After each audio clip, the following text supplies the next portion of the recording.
우리에게 주시는 하나님의 말씀은 마태복음 6장 31절에서 34절 말씀입니다. 그러므로 염려하여 이르기를 무엇을 먹을까, 무엇을 마실까, 무엇을 입을까 하지 말라. 이는 다 이방인들이 구하는 것이라. 너희 하늘 아버지께서 이 모든 것이 너희에게 있어야 할 줄을 아시느니라. 그런즉 너희는 먼저 그의 나라와 그의 의를 구하라. 그리하면 이 모든 것을 너희에게 더하시리라. 그러므로 내일 일을 위하여 염려하지 말라. 내일 일은 내일이 염려할 것이요 한날의 괴로움은 그날로 족하니라. 이 말씀은 살아계신 하나님의 말씀입니다. 아멘. 오늘 새해 첫 말씀을 뭘로 나눌까 고민하다가 우리 믿음의 가장 중요한 원칙이라고 볼 수 있는 하나님 먼저의 제목을 가지고 나누도록 하겠습니다. 어제 저희 교회에서 특별한 미팅이 있었습니다. 우리 교회는 연합감리교회로서 한 뉴저지에 560개의 교회가 있습니다. 그리고 그게 상당히 다른 교단과는 달리 서로가 서로 연결되어져 있습니다.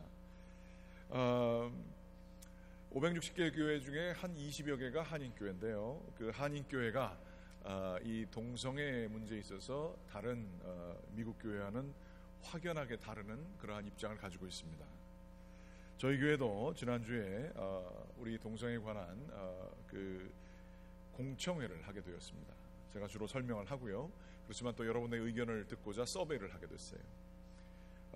놀랍게도 제가 이거 공산당 회의에 와 있나 싶은 생각이 들었습니다. 126표 중에 이 동성애에 대한 입장에 대해 한 3가지 정도로 나눠봤었습니다. 첫째는 결혼에 대한 정의가 미국 헌법에 따르면 한 남자와 한 여자가 되었다가 이제 바뀌게 되었어요. 한 사람과 한 사람 이렇게 결혼하는 걸로 바뀌게 되었는데 그게 이제 미국 교단들, 주요 교단들마다 바뀌어지게 되고 저희 교단도 그거에 대해서 논의하게 됩니다. 저희 교단이 그게 통과될 거가 쉽지 않을 것 같습니다. 굉장히 힘들고 어렵고 반반 정도로 나눠지게 되는 일이 있게 되어서 혼돈이 있게 됩니다. 저희 교회 한국 사람들의 정서이기도 합니다. 젊은 사람들의 경우에는 많이 다를 수 있을 것입니다. 그런데 126표 중에 그 결혼에 대한 정의가 바뀌는데 동의하십니까? 그리고 동성애자를 교회에서 주례를 주게 되는 거에 대해서 동성애자를 결혼식을 여기서 하는 거에 대해서 동의하십니까? 아니십니까? 그러니까 동성애 결혼을 인정하느냐 아니냐죠. 그리고 동성애자가 목사님이 되는 거에 대해서 인정하십니까? 안 하십니까? 이렇게 했는데 여러분 한번 생각해 보세요. 몇 퍼센트 나올 것 같으세요? 제가 감은 드렸지만 한 표나 2표, 많게는 기권까지 포함해서 3표 제외하고 126표 중에 거의 125, 124표가 이 3가지에 대해서 반대하게 되었습니다. 통계학 하시는 분하고 제가 잠깐 만날 일이 있었습니다. 이런 통계는 이거는 조작된 통계에 가깝다 그렇게 얘기를 하더라고요. 99.%가 훨씬 넘는 통계가 쉽지 않다. 그 정도로 우리 한국 사람들의 이 동성애에 대한 우리 갈보리 교회도 굉장히 이 의견이 굉장히 스트롱한 것을 볼 수가 있습니다. 의견이 아니죠. 이제 오늘 말씀 나누겠지만 굉장히 중요한 성경적인 것이죠. 성경에 분명히 그렇게 쓰여져 있어요. 한 남자와 한 여자가 가정을 이루게 되는 것을 이야기하고 계시죠. 굉장히 중요하게 저희들이 이 문제를 받아들이고 있습니다만 지금 미국 사회는 이로 인하여서 혼란 가운데 있죠. 그리고 이 한국 사회의 이러한 입장을 말씀대로 살려고 하는 우리의 입장을 감독님이 잘 아시고 감독님께서 오셔서 말씀을 전해 주셨습니다.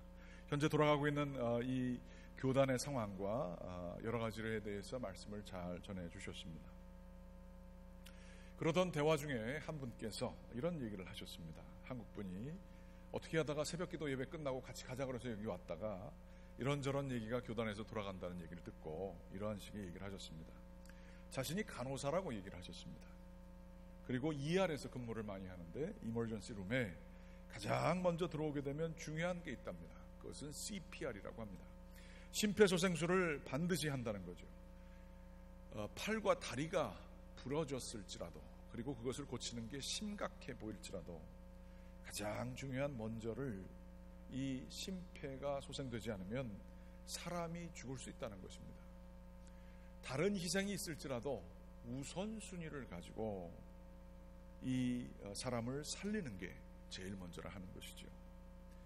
눈에 보이기에 가장 심각한 것이 있을지 몰라도 우선순위에 따라서 가는 게 그 사람을 살리는 유일한 길입니다 라고 그분이 얘기하셨어요. 그 이후에 다른 의견 계속 얘기를 나눠주셨지만 저는 그 이야기에 굉장히 마음속에 남게 되었습니다. 오뚜기, 여러분 기억나시나요? 요즘에 오뚜기 보기 어렵죠. 혹시 이 가운데서도 젊으신 분들 가운데 혹시 오뚜기를 못 보신 분들도 계실지도 모르겠어요. 오뚜기는 이렇게 넘어지면 다시 어느 상황이라서 다시 일어납니다. 일어나는 이유가 뭐지요? 거기에는 무게중심이 맨 바닥에 있기 때문에 그렇습니다. 우선순위라는 건 다름 아니라 이겁니다. 삶에 여러 가지 원칙이 있을 수 있습니다. 그런데 그 원칙에 가장 제일 먼저 되는 것이 잘 잡혀있게 될 때에 그것이 정말로 중요한 것이고 정말로 다시 우리를 일으켜 세울 수 있는 중요한 부위에 있다고 한다면 우리는 다시 일어날 수 있습니다. 우선순위는 우리의 삶 속에 생명을 주는 것이고 다른 것들이 희생될지 몰라요. 넘어질지 몰라요. 그렇지만 우선순위는 우리에게 가장 중요한 것을 회복시켜 주는 아주 중요한 것이라고 볼 수 있습니다. 오늘 저희들이 이 말씀 6장 마태복음 6장 33절 말씀 같이 한번 좀 읽어보시겠습니다. 33절만 읽어봅니다. 그런즉 너희는 먼저 그의 나라와 그의 의를 구하라. 그리하면 이 모든 것을 너희에게 더하시리라. 예수님께서 하신 말씀이고요. 이 말씀의 우선순위를 선명하게 얘기하고 계세요. 먼저 그리고 그리하면 그 다음에 라고 하며 우선순위를 나눠주시고 계시는데 먼저가 뭐냐? 그의 나라와 그의 의를 구하라 이렇게 말씀하세요. 그리고 나머지 모든 것들은 나중에 저절로 더해지게 된다. 우선순위 잘못했다가 이 더하는 거 먼저 했다가 제일 중요한 거 놓칠 수 있다. 이게 먼저다라고 하는 우선순위를 얘기하고 계십니다. 그러면 이 이야기를 듣는 사람들, 그의 나라와 그의 이 의, 이 사람들은 삶에 많은 옵션들이 있고 정신없이 살게 되어서 어떻게 하면 잘 정리를 해서 깨끗한 질서를 유지할까라고 하는 넉넉한 살만한 사람들에게 이 메시지가 주어진 것이 결코 아닙니다. 31절 말씀 같이 한번 읽어보겠습니다. 시작. 그러므로 염려하여 이르기를 무엇을 먹을까 무엇을 마실까 무엇을 입을까 하지 말라.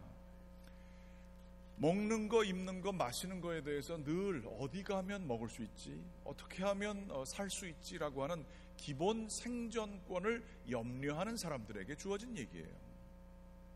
먹고 사는 게 힘든 아주 가난하고 힘겨운 사람들에게 주어진 이야기입니다. 그 사람들에게 정말로 필요한 건 뭐지요? 우리 생각에는 잘 먹는 방법, 어떻게 하면 기업을 일으키는 방법, 월급을 잘 받는 방법, 안정된 직장에 다니는 방법, 처세술 이런 것들이 더 중요하지 않을까요? 그런데 예수님께서는 그들에게 말씀하십니다. 그의 나라와 그의 의가 먼저다. 아니 먹고 사는 게 힘든데 하나님 나라 하나님의 의가 먼저 될 수 있어요? 이거 예수님께서 너무 지나친 거 아니에요? 우리 주 예수 그리스도는 사람들을 사랑하셨던 분이십니다. 곰곰이 이 문건을 그리고 사람들의 대상을 판단하게 될 때에 이 사람들에게 예수님께서 이 가난한 사람들의 돈들을 착취해서 챙겨 먹으려고 하는 아주 왜곡된 종교 지도자 그리고 카리스마와 기적을 베풀면서 자기의 것을 챙기려고 하는 이익이 담겨져 있는 왜곡된 메시지였을까? 여러분께서 잘 아시지만 예수님은 그러한 종교 지도자와는 전혀 다르신 분이셨습니다. 아니, 예수님은 우리를 사랑하시고 이 백성을 사랑하시사 성경에 나오는 전력으로 바라보게 될 때에 그 사람들이 점심을 좀 못 먹었어요. 5,000명이. 그런데 마음이 그것을 가지고 아파하셨다고 성경에 기록되어 있어요. 안타까워하셔서 5,000명을 먹이실 정도로 사람들 먹는 문제에 참 배려하시는 사랑과 자비가 넘치시는 분이셨어요. 한 사람 한 사람을 너무 끔찍이도 아끼시는 분이셨고 아끼시다 못해 자신의 목숨을 내어주신 분이기도 하세요. 결코 이 우선순위는 종교 지도자나 아니면 잘못된 우리가 믿지 못하는 권위 가지고 있는 사람들이 왜곡하여 하는 얘기가 결코 아닙니다. 주님께서 말씀하시는 그의 나라와 그의 의를 구하라고 하는 것은 너무너무 사랑하기에 지금 먹는 거 문제도 힘든 사람들에게 야, 너 그거 다 아니야. 너 거기에 연연해야 되는 사람 아니야. 그거보다 더 중요한 게 있어 라고 말씀해 주시는 사랑의 진액이 나오는 말씀과도 같습니다. 먹고 사는 것보다 더 중요한 게 도대체 뭐가 있겠어요. 그러나 그것보다 더 중요한 게 있다고 말씀해 주시는 그러한 말씀이지요. 그러면 이 염려가 많고 살아가는 게 급급한 사람들에게 이 전혀 다른 차원의 우선순위를 얘기하시는 그분의 의도는 도대체 뭘까요? 그의 나라는 뭐고 그의 의는 뭘까요? 먼저 생각해 볼 것은 왜 사람들이 염려하는가에 대한 이야기입니다. 우리도 근심합니다. 근심하다 못해 잠을 자다가도 깨서 그 근심이 계속 자다가도 자기를 누르고 있다가 그것 때문에 잠을 이루지 못하는 사람들 많이 있습니다. 그것 때문에 위장병도 생기는 사람이 있고 근심이 너무 깊어서 그리고 그게 너무 오랫동안 해결이 안 되어서 참 사는 것이 지옥과도 같은 생활들을 할 수가 있죠. 이 근심의 원인이 무엇이었을까요? 오늘 얘기는 이 염려하는 사람들에 대한 이야기였었습니다. 염려하지 말아라. 그 얘기가 제일 먼저 말씀이시죠. 34절에도 내일 일을 위하여 염려하지 말아라 라고 하는 그 상황 맥락 속에서 주어진 말씀이 먼저 그의 나라와 그의 의인 것이죠. 염려는 왜일까요? 그것은 인간의 본성과 원죄와 관련되어져 있습니다. 성경에서 얘기할 때 인간을 설명하는 가장 근원적인 설명의 구조로서 얘기하는 게 선악과를 따먹은 것입니다. 이 에덴 동산은 이 아담과 이브가 먹을 게 깔렸어요. 다 먹을 게 넘쳤어요. 그런데 먹지 말라고 한 그것에 대한 유난한 관심이 있었어요. 하나님께서 이미 풍성한 생명력으로 우리 삶 속에 많은 것을 주셨습니다. 그리고 예수 그리스도께서 말씀하시기를 내가 포도나무고 너희는 가지다. 너희가 나한테만 붙어 있으면 생명력을 받게 될 것이고 열매를 맺게 될 것이다. 내 안에만 있어라 라고 하며 하나님과 있으면 모든 것이 해결되어질 것을 약속해 주셨습니다. 그러나 우리의 욕심과 우리의 안정에 대한 욕구는 상상을 초월합니다. 내 자존심은 상상을 초월합니다. 우리는 하지 말라는 것에 대해 유난한 관심을 갖게 되고요. 우리 위에 있는 누구에 대해서 그 권위에 대해서 절대 우리가 이해하지 못하면 용납하지 못합니다. 나는 선악과를 먹어 선악의 판단의 주체가 되기를 원합니다. 그리고 선악과를 먹은 모든 사람들은 각자 자기의 생각에 따라 왜곡된 의미의 선악을 가지고 판단을 하게 되어 있습니다. 그래서 서로 싸울 수밖에 없죠. 선악의 판단 기준이 같다라고 한다면 왜 싸울 일이 있겠습니까? 어떤 사람에게 선한 게 어떤 사람에게는 악하기 때문에 싸우게 되는 거고 서로가 자기가 선하다 옳다 믿으며 평생을 살아가게 돼 있습니다. 그것의 모든 근원은 인간의 욕심 때문이었다 성경은 얘기하고 있어요. 내가 다 알고 있다. 내가 제일 많이 알고 있다. 이게 진리다라고 하는 생각 속에 저희들은 살고 있고요. 그것을 그렇게도 갖고 싶어 했습니다. 여러분, 제가 이거 설교 원고에 없는 건데 이게 생각이 나서 좀 말씀드립니다. 여러분, 인싸라는 얘기가 뭔지 아십니까? 인싸의 반대말이 한국의 유행어로 아싸라 그럽니다. 이거 아주 중요한 그 유행어. 설교는 기억 안 나시고 이런 거 기억만 하시는 분도 계신데 인싸가 뭐냐면 인사이드라는 얘기예요. 내가 모든 것을 알고 사람들과 잘 어떤 그룹과 있어서도 인사이드 잘 어울리는 관계가 좋은 사람이 인싸래요. 아싸는 뭐냐면 아웃사이더래요. 어디를 가도 사람들한테 좀 왕따 당하기 쉽고 혼자 있고 인기가 없는 사람들을 의미한다고 그래요. 이렇게 우리는 인사이더가 되고 욕심이에요. 높은 곳에 가고 싶고 안전을 가지고 싶고 행복을 가지고 싶고 이것을 성경은 일컬어서 자기가 하나님과 같이 되고 싶은 속성이라고 합니다. 그래서 하나님께서는 계명을 주실 때 가장 중요한 계명을 10계명을 주셨는데 첫 번째 계명이 뭐냐면 나 외에 다른 신을 섬기지 말라. 이것은 다른 신들에 대한 얘기가 아닙니다. 우상이라고 하는 것들은 기본적으로 우리의 욕심을 우리 뜻대로 이룰 수가 없게 되자 우상에게 비는 겁니다. 그래서 그 우상이 내 욕심을, 내 열망을 이루어주기를 원하는 게 우상의 핵심이에요. 그래서 유명한 존 칼빈이라고 하는 신학자는 인간은 우상의 제조기라고 그랬습니다. 끊임없는 열망 때문에 끊임없는 우상을 만들어 놓고 신성화하며 거기에다가 마음과 정성을 다 주어서 그 근원에는 인간의 욕망이 자리 잡고 있다는 거예요. 하나님께서는 십계명에서 그거 아니다, 나 외에 다른 욕망이 어떤 것도 자리를 잡게 하지 말아라, 선악과를 먹지 말라라 하는 말씀과 같은 말씀이에요. 너 하나님 되려고 그러지 마, 너 판단에 의해서 모든 거 다 하지 마, 여지가 남아있어 라는 그러한 말씀이에요. 내 중심대로, 하나님 중심대로 살 것을 하나님이 처음서부터 창세기 출애굽기 계속해서 말씀해보고 된 것을 볼 수 있어요. 먼저 그의 나라와 그의 의를 구하라 라고 하는 말씀은 다른 것이 아닙니다. 하나님이 만드신 질서와 하나님이 만드신 이 세상의 법칙이 있습니다. 원칙이 있습니다. 하나님을 공경하고 하나님 먼저 산다라고 하는 것은 이 법칙과 원칙을 공경한다는 것을 의미합니다. 그의 나라와 그의 의라고 하는 것은 다름 아닌 하나님의 방식대로 그 질서를 존중하며 살아가는 것을 의미하는 것이죠. 그러나 그 하나님의 나라와 하나님의 의 반대되는 것이 무엇일까요? 자기의 의입니다. 내가 옳은 거예요. 내 유익이에요. 내 중심이에요. 자기 영광이에요. 이거를 위해 살아가는 것이 인간의 본성이라고 하는 것이죠.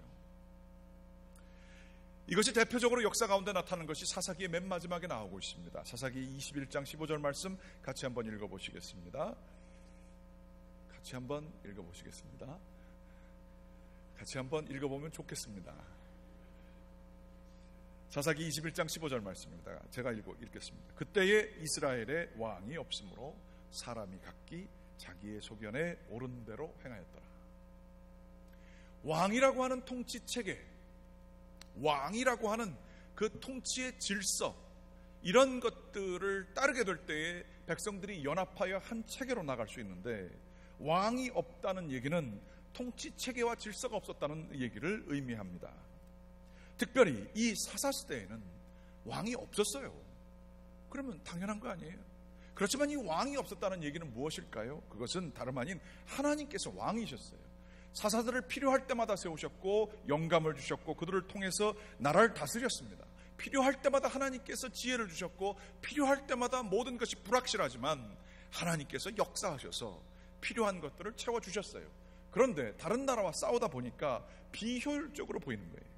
세금을 좀 걷고 군대를 만들고 왕을 만들고 통치체계를 만들어서 질서를 가지게 되면 안정감이 있고, 우리가 나서서 싸울 때는 싸우더라도 이 용병과 군인들을 잘 훈련시키면 그 사람들이 나가서 싸우면 쉬운 거예요. 이럴 때마다 농사짓다 그냥 수확하다가 다 걷어치고 하나님께서 말씀하셨다 다 모여서 하려고 그러니까 이게 불확실하고 어려운 거예요. 전문성이 있어 보이는 거예요. 그래서 왕을 달라고 했죠. 그래서 사사시대 이후에 사무엘이 나오고 사무엘이 왕을 세우게 됩니다. 하지만 이 왕이 없었다는 얘기는 다름 아닌 그 통치체계와 질서가 없어졌다라는 거예요. 하나님 먼저라는 것들을 사람들이 받아들이지 아니하고 눈에 보여지는 질서를 달라라고 얘기를 했던 것이고, 그것이 없으니까 내 맘대로 할래, 자기의 소견대로 행하게 되었다는 것이에요. 무능한 지도자, 영향력이 없는 지도자가 있게 되면 나타나는 현상입니다. 한두 사람씩 나오게 되고 족벌 체제가 나오게 되고 갑자기 리더가 등장하게 되고 싸우게 되고 혼돈이 있게 되며 춘추천국 전국 시대가 오게 되는 것이죠. 자기 원하는 대로 욕심에 따라 사는 것이 옳아 보입니다. 여러분, 우리는 다름 아닌 이런 시대에 살고 있습니다. 예전에는 이노베이션이라고 해서 기업 문화에서 제일 많이 쓰는 단어가 이노베이션이었어요. 있는 거를 조금 바꿔서 혁신을 해가지고 사업을 성공시킨다라는 단어를 썼습니다. 그런데 최근 한 5년에서 10년 사이에 제일 많이 나오는 얘기는 기업 문화 속에 디스럽션이라고 하는 단어입니다. 어떤 질서를 파괴한다는 의미입니다. 아마존으로 대표돼서 모든 리테일 가게가 힘들어지는 것을 일컬어서 이 단어로 요약할 수가 있게 되는 것이죠. 있는 질서들을 다 깨어 부수게 될 때에 새로운 시장이 개척이 되게 되고 더 많은 그러한 새로운 세계를 나아갈 수 있다. 그러며 disruption이라는 단어가 선한 용어, 아주 영리한 단어, 이익을 최고로 가질 수 있는 단어가 되어버렸습니다. 질서는 이제 깨어지기 위해서 있는 것이 되어버렸습니다. 저는 이거에 대해 거부할 수 없는 그러한 상황이라고도 생각하지만 염려가 되는 부분이 한두 개가 아닙니다. 왜 질서를 깨려고 할까요? 그거에는 다른 것이 아닌 이 질서를 깨는 것 뒤에는 이익을 구하자고 하는 것이 드라이빙 포스, 동력이 되는 거예요. 이익을 갖기 위해 기존에 가지고 있었던 오랜 시간 동안 쌓아왔던 질서를 깨어버리자는 그러한 얘기예요. 그리하여서 새로운 이익 체계를 구하고 내가 먼저 깃발 꽂고 그 산업을 일으키겠다라고 하는 이야기예요.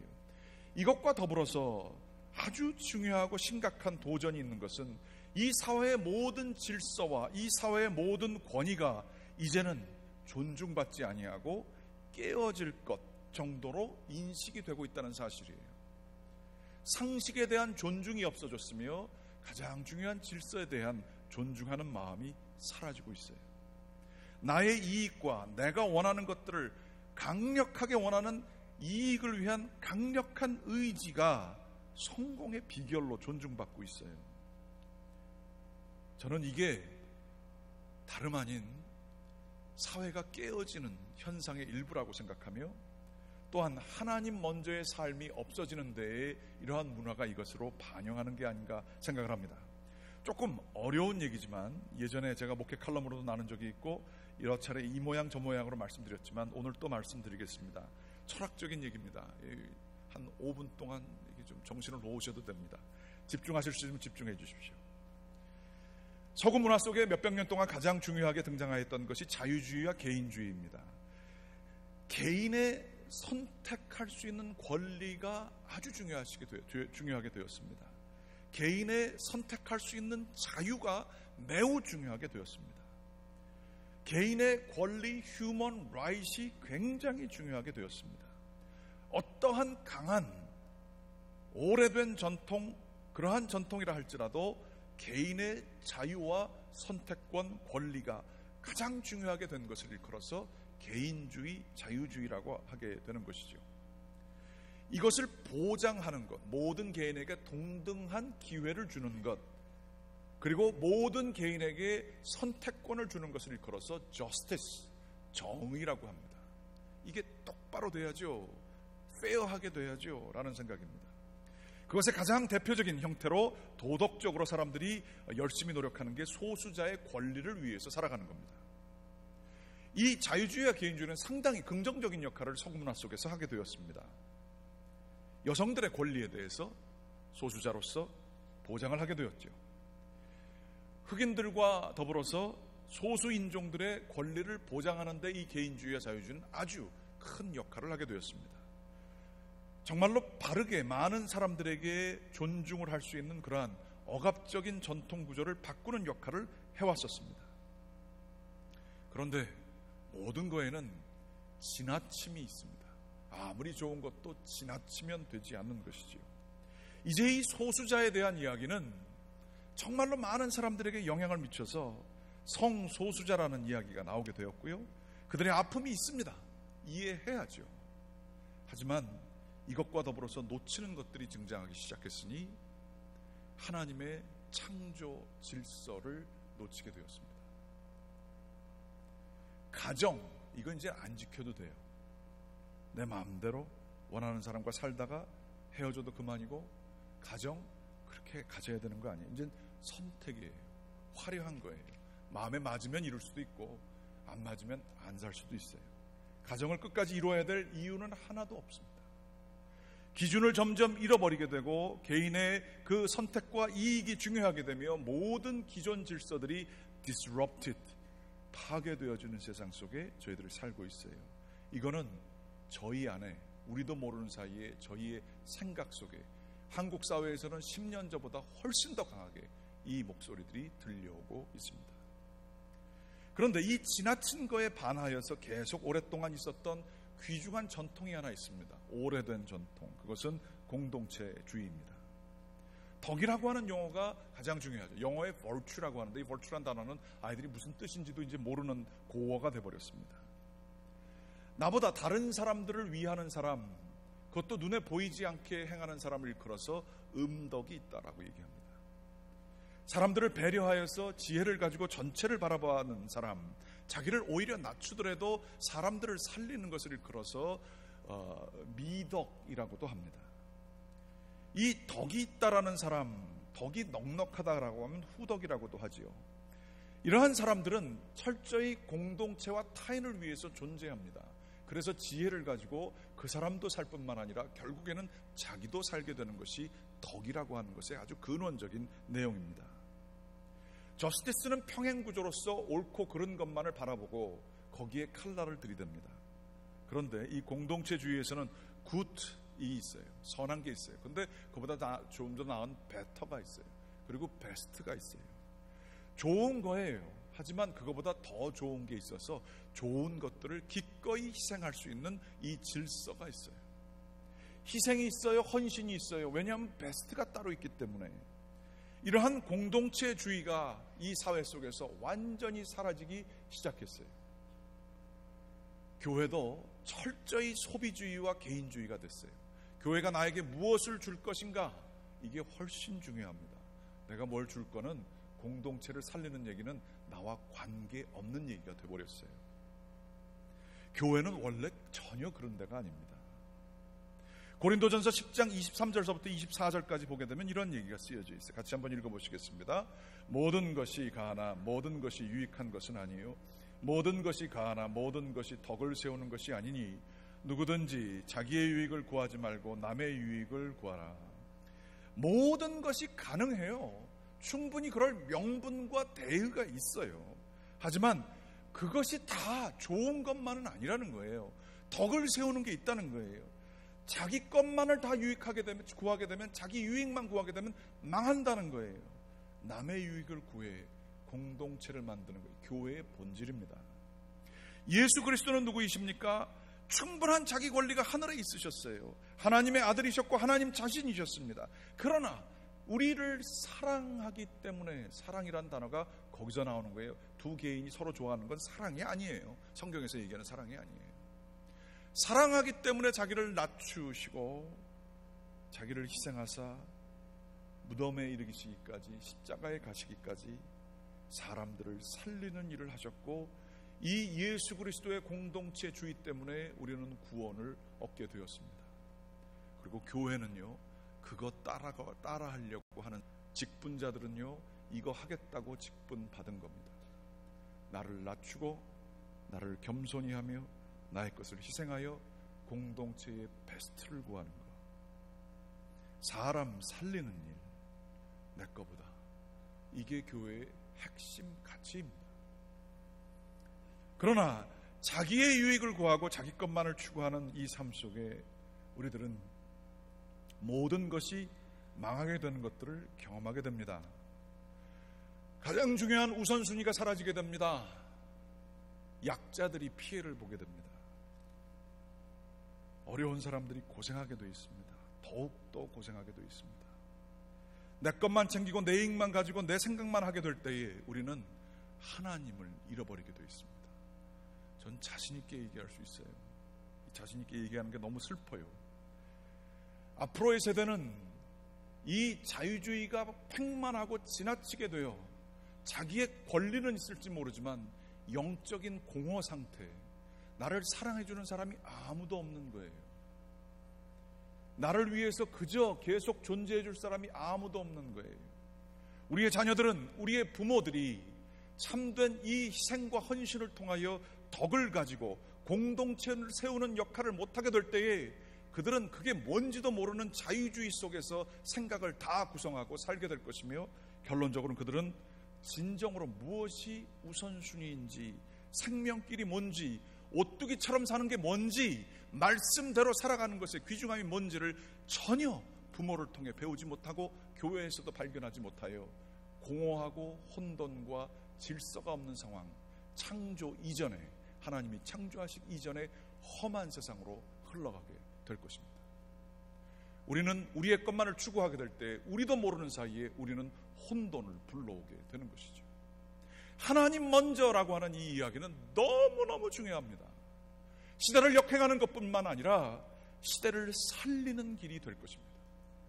하나님 먼저가 되는 교회는 그 교회를 통하여 이 시대에 등대와 같이 빛나는 일들이 생기게 될 것입니다. 나 자신보다 하나님 먼저를 추구하는 이 공동체는 앞으로 시대의 희망이 될 것입니다. 하나님 먼저, 예전에는 이 얘기 많이 했어요. 하나님 먼저, God first, family second, 그 다음에 직장이었어요. 자기 이익이었어요. 그런데 이거 얘기하는 사람 요즘에 별로 없어요. 하나님 먼저 돼야 됩니다. 그러면 하나님 먼저의 생활을 해석하면 가장 중요한 게 뭘로 나타날까요? 첫 번째, 시간입니다. 시간에 있어서 하나님 먼저 하십시오. 근데 제가 저 자신을 봐도 알지만 바쁘고 힘들고 피곤하면 그냥 정신없이 일로 들어가는 게 바쁘지 꼭 하나님 생각하기 안 되더라고요. 그리고 거기에 변명이 있습니다. 뭐 그 자리 나가봤자 뭐 새벽기도 해봤자 아니면 뭐 내 거 뭐 말씀 봐봤자 뭐 은혜도 없고 뭔 소린지도 모르겠고 그럴 여유 있는 시간이 어디 있어. 지금 내가 교회 갈 시간이 어디 있어. 일주일에 이게 일요일이 맨 끝이 아니라 주말이 아니라 달력 보시면 제일 앞에 있잖아요. 그 시간에 맨 처음 거 가장 정신 좋을 때 이 예배 시간에 예배 드리는 거잖아요. 이거를 드릴 시간이 없는 거예요. 제일 먼저 시간을 드리는 시간. 그거 바쁘니까, 먹고 살기 바쁘니까.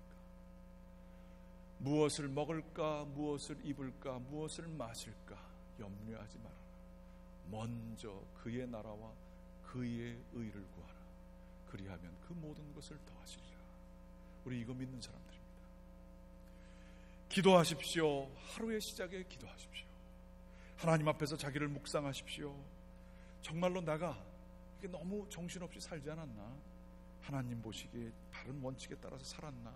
내가 너무 지나치게 내 욕심 부리지 않았나? 하나님 보시기에 기쁘지 않은 일들 하지 않았나? 생각하는 기도가 하나님 먼저의 제일 우선입니다. 둘째는 물질입니다. 물질은 실질적으로 우리에게 삶의 안정을 줍니다.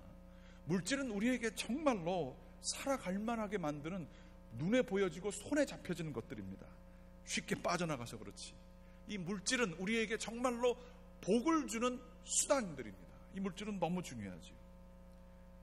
그러나 이 물질에 집착이 많아지는 것은 바로 중독 증세이기 때문에 그렇습니다. 나에게 잠시나마 안정을 주는 것에 집착하는 거예요. 안정을 주니까 그게 마약이건 뭐건 편안하고 그때는 좋거든요. 그래서 그거에 집착하는 거예요. 그거에 집착하는 이 모든 것을 끊어낼 수 있는 비결이 11조입니다. 김동호 목사님이라고 제가 아주 좋아하는 분이세요. 아주 단순하게 그리고 굉장히 어쩔 때는 자극적으로 반전을 사용해서 얘기하신 그런 분이시기도 합니다. 그래서 이해가 잘 되기도 합니다. 그분이 이런 말씀을 하셨습니다. 유학생 부부, 유학생들 앞에서 말씀을 전하셨는데 11조 얘기를 하시면서 유학생들에게 11조 하라고 얘기를 하셨어요. 그랬더니 끝나고 나서 어떤 여자분이 아기를 다리고 나왔는데 제가 아기를 분유를 좀 먹이고 싶은데 돈이 없어서 젖을 먹입니다. 아이에게 젖이냐 분유냐를 결정하는 이 상황에서 11조를 제가 어떻게 할 수 있죠? 너무나 실질적이고 가슴 아픈 사연이라 그 목사님이 얘기했답니다. 하나님도 이해하시죠. 걱정하지 마세요. 죄책감 가지지 마세요. 그러고 끝나면 그 괜찮은 얘기입니다. 근데 얘기가 거기서 안 끝나죠.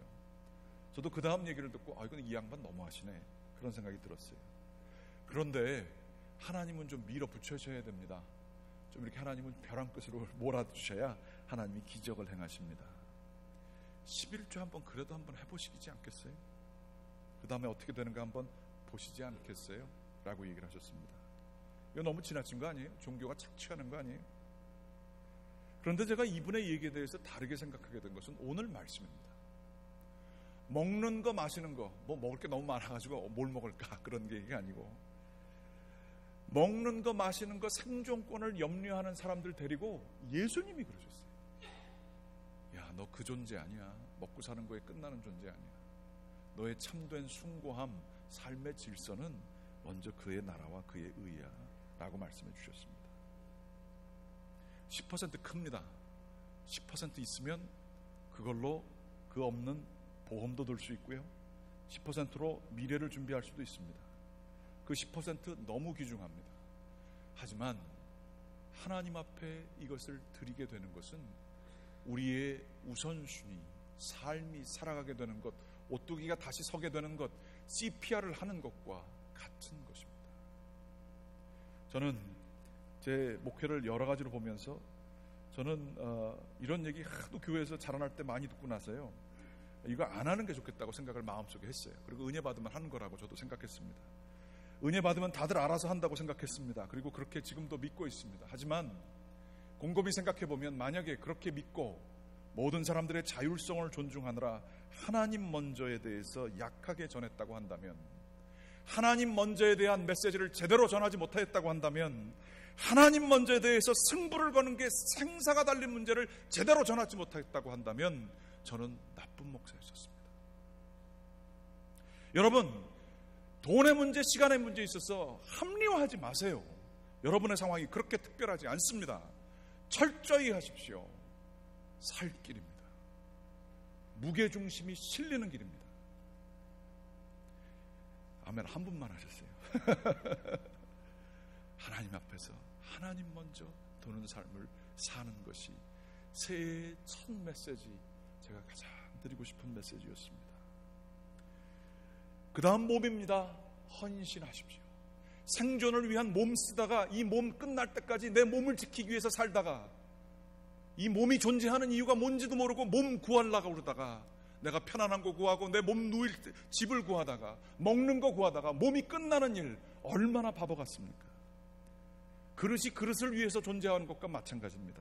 그러나 우리 속에 그 그릇이 가장 숭고한 하나님 보석을 질그릇에 담을 수 있다고 한다면, 그것을 담을 수 있는 정결함을 유지한다고 한다면, 우리는 생존하기 위해 산 자가 아니라, 그릇 자체를 유지하기 위해 산 자가 아니라 보석을 위해서 산 매우 고귀한 그릇이 되는 겁니다.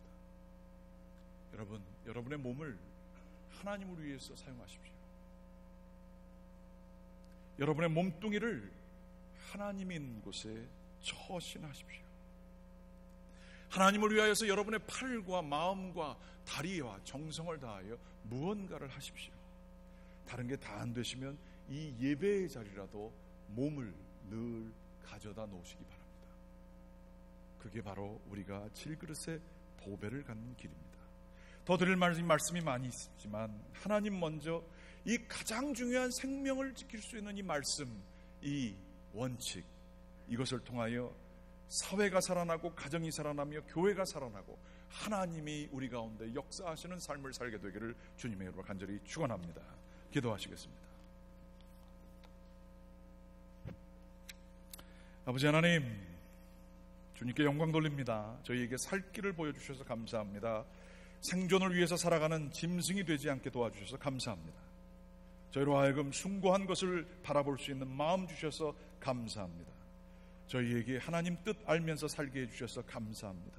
새해 한 해 살아가면서 주님 위하여 살아가게 인도하여 주시옵소서. 새해 한 해 살아가면서 저희의 삶이 정말로 차원이 있고 깊이가 있는 삶 살게 인도하여 주시옵소서. 주님께서 붙들어 주시고 함께해 주시기를 간절히 원하오며 예수 그리스도의 이름으로 기도드렸습니다.